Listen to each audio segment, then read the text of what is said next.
As ons dan uiteindelik hierdie week afsluit, afrond en bewus word van die Here se rus, dan sê ons vir mekaar hierdie woorde in Jesaja 30 vers 15, dit is in die bekeer of terugkeer en ons rus waar ons verlossing lê. En dit is in stil wees, dit ons krag lê in stil wees en vertroue hê. En die woorde wat ons gebruik het, is this in returning and resting is our salvation. And in quietness and confidence is our strength.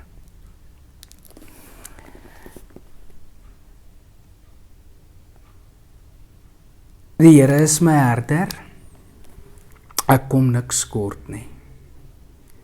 Hy laat my in groen weivelde rus. Hy bring my by waters waar daar vrede is.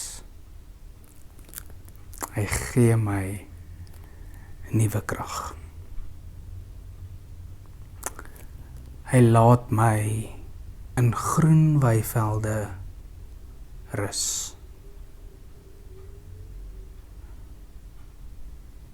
Hy bring my by waters waar daar vrede is. Hy gee my nuwe krag.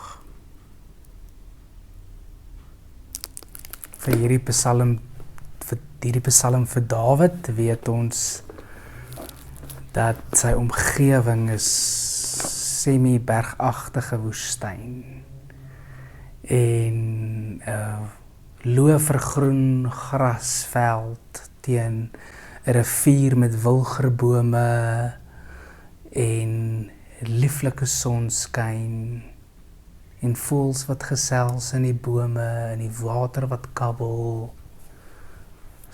ver verwyderd van dit wat die onmiddellike omstandighede is van hierdie gebeure. Maar hierdie vooruitskatting, hierdie verbeelding, dit is wat die Here by my bring, vir my bring.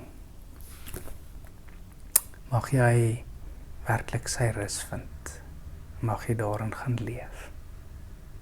Dankie Here dat U vir ons bring by rus, en dankie dat U vir ons ook nuwe krag gee. Ons dankie daarvoor.